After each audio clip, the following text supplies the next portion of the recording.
Hello friends, this is Vivek. और पिछले video में मैंने आप लोगों को बहुत अच्छे तरीके से बताया था कि किस तरह से पीएचपी का जो कोड है वो आपके सर्वर पे एग्जीक्यूट होता है और आपको किस तरह से वो एचटीएमएल फॉर्म में वापस मिलता है। तो अगर आप लोगों ने उस वीडियो को नहीं देखा है तो मैं आपको रिक्वेस्ट करता हूँ कि क्योंकि वो जो कंसेप्ट है वो पूरे पीएचपी की जान है, तो आप लोग उसे जाकर के आराम से देखो और फिर आप इस वीडियो को आकर के देख सकते हो। ओके, तो इस वीडियो में मैं बेसिकली आपको बताने वाला हूँ कि क्या क्या चीज़ आपको चाहिए अगर आप पीएचपी अगर आप अपने कंप्यूटर पे पीएचपी को एग्जीक्यूट करवाना चाहते हो। क्यों? क्योंकि पीएचपी को एग्जीक्यूट करवाने के लिए कुछ कुछ सॉफ्टवेयर्स होते हैं जो हमें चाहिए होगा, और यही चीज मैंने आपको पिछले वीडियो में बताया था। तो in order to get started with PHP, three things are must. तीन चीज आपको कंपलसरी है कि चाहिए। अगर इसमें से एक भी चीज घटेगा तो फिर आपका पीएचपी जिस तरह से आप सोचते हो उस तरह से नहीं वर्क कर पाएगा। तो जो पहला चीज है वो है कि आपको अपने कंप्यूटर में एक वेब सर्वर सॉफ्टवेयर इंस्टॉल करना पड़ेगा। और ये क्यों करना पड़ेगा? ये इसलिए करना पड़ेगा ताकि आपका कंप्यूटर एचटीटीपी रिक्वेस्ट भेज सके, ताकि आपका कंप्यूटर बेसिकली वेब सर्वर की तरह काम कर सके। क्योंकि आपको पता है पीएचपी वेब सर्वर पे बैठा रहता है, पीएचपी कोड, और फिर आपका क्लाइंट वेब सर्वर से फाइल मांगता है या फिर रिसोर्स मांगता है, और फिर आपका जो वेब सर्वर है वो उस पेज को एचटीएमएल में कन्वर्ट करके देता है। तो सबसे पहले आपको web server software that is Apache वो आपको इंस्टॉल करना पड़ेगा। ओके, और फिर आप अपने कंप्यूटर को वेब सर्वर की तरह मान सकते हो और फिर किसी भी कंप्यूटर से आप अपने कंप्यूटर पे रिक्वेस्ट भेज सकते हो। फिर जो दूसरी चीज चाहिए वो चाहिए पीएचपी इंटरप्रेटर या फिर पीएचपी पार्सर। और ये इसलिए चाहिए क्योंकि आपकी जो पीएचपी कोड है, ओके, वो क्लाइंट को एज इट इज नहीं जाती है, वो कन्वर्ट होकर के जाती है एचटीएमएल में, राइट। तो आपको एक सॉफ्टवेयर चाहिए जो बेसिकली आपके पीएचपी कोड को एचटीएमएल में कन्वर्ट कर सके, इसलिए हमें एक इंटरप्रेटर जरूरी है। फिर जो तीसरा चीज है जो कि ऑप्शनल है, लेकिन अगर आप पीएचपी को देखोगे तो इसकी बहुत जरूरत पड़ेगी, और वो है डाटाबेस सॉफ्टवेयर या फिर एप्लीकेशन। और इसके लिए आप कोई भी एक डाटाबेस एप्लीकेशन यूज कर सकते हो, चाहे माइस्क्यूएल या फिर माइस्क्यूएल सर्वर या फिर कोई भी आप एक पॉपुलर यूज कर सकते हो। तो अब आप सोच रहे होगे कि यार ये तीन चीज अलग अलग इंस्टॉल करनी पड़ेगी। नहीं, एक सॉफ्टवेयर, ना कि एक सॉफ्टवेयर, बहुत सारे ऐसे सॉफ्टवेयर हैं जो ये कंप्लीट पैकेज में आते हैं और कंप्लीटली फ्री है ये सब। तो ये कौन सा है? ये है आपका जैम्प या फिर वैम्प, राइट। कौन सा है ये? जैम्प है या फिर वैम्प है। ये दोनों बहुत पॉपुलर है, बाकी आपके पास और भी बहुत सारे ऑप्शंस हैं, राइट। तो ये वैम्प क्या होता है? Windows Apache MySQL PHP. तो आप समझ रहे होंगे कि इसका नाम इसलिए क्यों पड़ा है। तो बेसिकली आप जैम्प या फिर वैम्प में से कोई भी एक सॉफ्टवेयर इंस्टॉल कर सकते हो, और ये जो तीनों चीज चाहिए जो आपको पीएचपी रन करने में मदद करेगी वो एक ही बार में आ जाएगी। और फिर आपको जो भी चाहिए होगा एक एक करके आपको ऑन करना है, और फिर आप अपने पीएचपी कोड को एक्सिक्यूट कर सकते हैं। तो नेक्स्ट वीडियो में मैं आप लोगों को जैम्प और वैम्प इंस्टॉल करना सिखाऊंगा, और फिर अब हम लोग पीएचपी के कोड को पीएचपी की कोडिंग को स्टार्ट करेंगे, right. So that's all for this video. This Vivek signing off. Friends, this is Vivek. और पिछले वीडियो में मैंने आप लोगों को बताया था कि क्या क्या फाइल्स और प्रोग्राम्स या फिर एप्लीकेशंस आपको चाहिए अगर आप पीएचपी को रन करना चाहते हैं अपने कंप्यूटर में। ओके, तो उसके लिए जो सबसे इंपॉर्टेंट चीज़ था वो था हमारा अपाची, और उसके बाद हमें चाहिए था माई एसक्यूएल। तो जो जैम्प या फिर जो वैम्प होता है, जो कि बेसिकली एक एप्लीकेशन है जो आप लोग अपने लैपटॉप में डाउनलोड कर सकते हो या फिर जहाँ पे भी आप यूज़ करते हो डेस्कटॉप में। तो यहाँ पे मैं जैम्प डाउनलोड कर रहा हूँ इस वीडियो में। बाकी अगर आप लोग वैम्प डाउनलोड करना चाहते हैं तो आप सर्च कर लीजिए गूगल पे वैम्प डाउनलोड, और फिर आप इसे डाउनलोड कर सकते हैं। तो यहाँ पे देखिए वैम्प डाउनलोड मैंने सर्च किया है, और फिर जो पहला लिंक आया है वो है sourceforge.net का। ओके, तो यहाँ पे आपको क्लिक करना है और फिर आपको इंस्टॉल करना है। पर इस वीडियो में मैं आप लोगों को बेसिकली जैम्प डाउनलोड करने बताऊंगा। तो आपको लिख रहा है जैम्प डाउनलोड, ओके, और फिर आपको जो पहला लिंक है अपाची फ्रेंड्स याद रखना है। अपाची फ्रेंड्स ही वो ओपन सोर्स कम्युनिटी है जो बेसिकली जैम्प की निगरानी करता है, उसे अपडेट करता है वगैरह वगैरह। तो आपको इस पर क्लिक करना है। आप जैसे ही क्लिक करोगे इस पर तो कुछ इस तरह का इंटरफेस खुलेगा, डाउनलोड पेज का इंटरफेस खुलेगा। ऊपर का जो यूआरएल होगा वो होगा download.html। ओके, अब यहाँ पे आपको जो भी आपका ऑपरेटिंग सिस्टम है, मैं मेनली विंडोज़ पे फोकस कर रहा हूँ क्योंकि यूजली हम लोग विंडोज़ ही यूज़ करते हैं। तो आपको जैम्प फॉर विंडोज़ में जाना है और यहाँ पे आपको डिफरेंट वर्जन्स ऑफ जैम्प मिलेंगे। तो ये है 5.6 वर्जन, ये है 7 वर्जन, ये है 7.1 वर्जन और इसके साथ साथ ही आपको यहाँ पे बताया जा रहा है कि PHP का कौन कौन सा वर्जन यहाँ पे सपोर्टेड है। ओके, तो आप इसमें से जो सबसे लेटेस्ट PHP का जो वर्जन है वो है 7.2.5। तो आपको यहाँ पे क्लिक करना है डाउनलोड 32 बिट। अगर आपका कंप्यूटर 64 बिट का भी है कोई भी दिक्कत नहीं है, आपको इस पर क्लिक करना है। ओके, और अगर आप लिनक्स वगैरह यूज़ करना चाह रहे हैं तो आप इसे यहाँ पे लिनक्स के लिए भी डाउनलोड कर सकते हैं और अगर आप मैक यूज़ कर रहे हैं तो मैक के लिए भी सेम चीज़ आप कर सकते हैं। और आपको कुछ करने की ज़रूरत नहीं है, आपको क्लिक करनी है और फिर आपके पास एक फाइल आ जाएगा XAMPP Win32 installer.exe। उसके बाद आपको इस पर क्लिक करना है और फिर आप मेरे साथ जो मैं कर रहा हूँ आप इसे फॉलो करते रहिए। बाकी ये एक नॉर्मल इंस्टॉलेशन है, तो अगर आप लोग चाहते हैं तो वीडियो को छोड़ भी सकते हैं।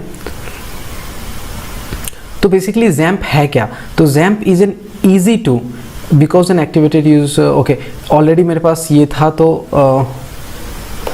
मेरे पास ऑलरेडी XAMPP था तो थोड़ा सा कुछ कॉन्फ़िगरेशन वगैरह में दिक्कत हो गई है। तो आपको ओके पे क्लिक करना है और फिर यहाँ पे आपको जो जैसा है उसे एज इट इज़ छोड़ देना है। ओके, बेसिकली यहाँ पे आप बताना चाह रहे हो कि क्या क्या चीज़ आपको चाहिए।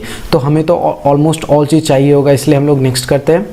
और फिर आपको एक फोल्डर बनाना पड़ेगा XAMPP के लिए। आप चाहे तो यहाँ से सेलेक्ट भी कर सकते हो कि कहाँ पे आप इंस्टॉल करना चाहते हो, पर मैं इसे एज इट इज़ छोड़ देता हूँ और फिर आपको नेक्स्ट करना है और फिर आपको नेक्स्ट करना है और फिर आपका इंस्टॉलेशन स्टार्ट हो जाएगा। Setup is now ready to begin installing. Okay, अभी मेरा नेट नहीं है, वो बेसिकली आपको जो इनका वेबसाइट है वो आपका खोल के देगा। तो आपको नेक्स्ट क्लिक करना है और फिर ये थोड़ा सा टाइम लगेगा क्योंकि ये बहुत बड़ा सॉफ्टवेयर है।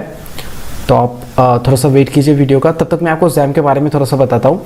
तो XAMPP क्या है? Basically XAMPP is an easy to install Apache distribution. Okay, मतलब बेसिकली ये जो सॉफ्टवेयर है ये बेसिकली ओपन सोर्स लाइसेंस पे बनाया गया है, मतलब इसे कोई भी यूज़ वगैरह कर सकता है। और इसके अंदर आपको डाटाबेस मिल जाएगा, PHP लैंग्वेज का पार्सर मिल जाएगा जिसके कारण आप अपने PHP कोड को रन करवा सकते हो। फिर पर्ल भी एक प्रोग्रामिंग लैंग्वेज है अगर आपको पता होगा तो इस तरह से जो भी चीज़ चाहिए होगा जो कि मैंने आपको पिछले वीडियो में बताया था, जैसे कि डाटाबेस सर्वर जो यहाँ पे है MariaDB, और फिर आपको अगर PHP चाहिए तो आपको PHP मिल जाएगा एक ही प्रोग्राम के अंदर। और एक जो अच्छी बात है वो ये है कि देखिए, आप एड-ऑन्स के अंदर आकर के आप कोई भी एड-ऑन, जैसे कि अगर आपको वर्डप्रेस इंस्टॉल करना है तो आप इसके अंदर वर्डप्रेस की भी डेवलपमेंट कर सकते हो। फिर उसी तरह से Joomla, या फिर अगर आप Drupal पे काम करते हो तो Drupal कर सकते हो, या फिर अगर आप ई-लर्निंग प्लेटफॉर्म बनाना चाहते हो तो Moodle कर सकते हो, राइट। तो आपको जो भी चीज़ यूज़ करना है आप इसके अंदर ही कर सकते हो, आपको कुछ और इंस्टॉल करने की ज़रूरत नहीं है।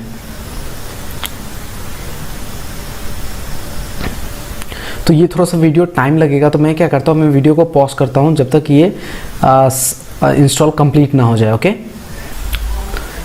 हेलो, तो यहाँ पे आप देख सकते हो कि इंस्टॉलर ऑलमोस्ट 75% वो हो चुका है।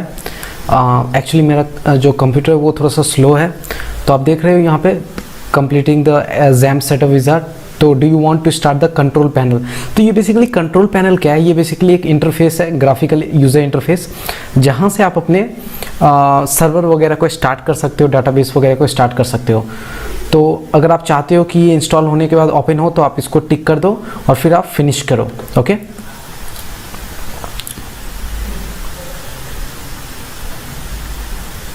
और फिर आप देख सकते हो यहाँ पे आपको लैंग्वेज बेसिकली पूछा जाएगा, तो आपको डिफ़ॉल्ट छोड़ देना है, दैट इज़ इंग्लिश, और फिर आपको सेव कर देना है। और आप देख सकते हो आपके पास एक ग्राफिकल यूज़र इंटरफेस कुछ इस तरह से आएगा। ओके, इसमें क्या है, इसमें आप देख सकते हो सर्विसेज यहाँ पे हैं, और ये वाला जो पार्ट है ये मॉड्यूल है कि कौन कौन सा मॉड्यूल आप कौन कौन सा मॉड्यूल आपके XAMPP में अवेलेबल है। तो यहाँ पे अपाची अवेलेबल है, MySQL अवेलेबल है, अगर आप लोग फाइल ट्रांसफ़र करना चाहते हैं तो FileZilla अवेलेबल है, Tomcat भी एक तरह का सर्वर वगैरह है। तो आपको बेसिकली दो चीज़ स्टार्ट करना पड़ेगा। फिलहाल के लिए आप चाहो तो एक ही चीज़ स्टार्ट कर सकते हो, वो है अपाची। ओके, मैं हर एक वीडियो में इसे स्टार्ट कर दूंगा, मे बी मैं आपको बताऊंगा नहीं या फिर याद नहीं रहेगा, तो आपका काम है कि अपाची आपका हमेशा स्टार्ट होना चाहिए। क्यों? क्योंकि अगर आपको PHP को पार्स करना है तो आपको अपाची को स्टार्ट करना ही पड़ेगा। ओके, और मैं MySQL को भी स्टार्ट कर देता हूँ। ओके, तो मैं फिर से बता दूं, अगर आपको PHP फाइल्स वगैरह को पार्स करना है तो आपको अपाची जो वेब सर्वर है वो ऑन करना ही पड़ेगा, मतलब आपको स्टार्ट बटन पे क्लिक करना ही पड़ेगा, और फिर अगर आप इसे स्टॉप करना चाहते हो तो आप स्टॉप कर सकते हो। ओके, अब अगर आप लोग पहली बार यूज़ कर रहे हो इसको, तो आपको क्या करना है, आपको अपने URL में लोकल होस्ट पे जाना है। क्या करना है, लोकल होस्ट बेसिकली आपके कंप्यूटर का जो लूप बैक एड्रेस होता है 127.0.0.1 वो है। ओके, और फिर जब आप इस पे एंटर कीजिएगा तो आपके पास कुछ इस तरह से इंटरफेस आएगा, और ये इंटरफेस क्या है, ये बेसिकली ओरिजिनल वेबसाइट नहीं है, ये एक स्टैटिक वेबसाइट है। मतलब ये वेबसाइट जो आप देख रहे हो XAMPP का और ये वेबसाइट में पूरा डिफरेंट है। ये आपके एक्चुअली कंप्यूटर पे बैठा हुआ है, तो आप फैक वगैरह पे जा सकते हो, हाउ टू गाइड पे जा सकते हो, वगैरह वगैरह जा सकते हो। ओके, तो अब मान के चलो कि मुझे कोई फाइल बनानी है, तो मैं कहाँ पे बनाऊंगा, तो उसके लिए क्या करना है, आपको अपने दिस PC में जाना है। ओके, और फिर यहाँ पे XAMPP फोल्डर में जाना है, क्योंकि आपने XAMPP फोल्डर में ही इंस्टॉल किया था। ओके, अब इसके अंदर आपको जो भी फाइल्स हैं जो XAMPP को चाहिए होगा वो आपको यहाँ पे मिल जाएगा। मैं आपको दिखाता हूँ कुछ इंपॉर्टेंट फाइल्स। htdocs करके एक फाइल है जिसके अंदर आपको वो हर एक फोल्डर या फाइल्स बनाना पड़ेगा जो आप वेबसाइट वगैरह में दिखाना चाहते हो। फिर फाइलज़िला का FTP का फोल्डर है, उसी तरीके से आपको MySQL का फोल्डर मिल रहा है, उसी तरीके से पर्ल का मिल रहा है और PHP का मिल रहा है। तो PHP के अंदर आप PHP को जो चीज़ चाहिए था वो यहाँ पे होगा। ओके, तो यही है XAMPP का फोल्डर। अगर आप लोगों को, अब मैं बताता हूँ कि अगर आप लोग प्रोजेक्ट्स वगैरह बनाइएगा तो किस फोल्डर में आपको काम करना है, तो उसके लिए आपको htdocs फोल्डर में काम करना पड़ेगा। ओके, तो अभी आप देख सकते हो htdocs में बहुत कुछ है। अगर मैं इसे डिलीट कर दूँ, और आप डिलीट कर सकते हो इसे actually. Okay, okay, try again, skip. Okay, तो आप देख सकते हो जब मैं इसे रिफ्रेश करूँगा लोकल होस्ट को, ओके, तो आप देखिएगा हमारे पास कुछ नहीं आएगा। क्यों? क्योंकि बेसिकली जब आप लोकल होस्ट लिखते हो तो वो आकर के आपके htdocs के अंदर देखता है।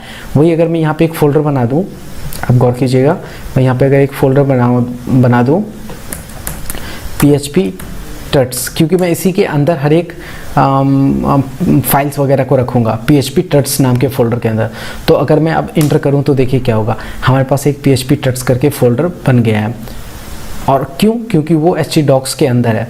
और फिर जब मैं इसके अंदर जाऊंगा तो अब देखिएगा हमारे पास कुछ नहीं आएगा। क्यों?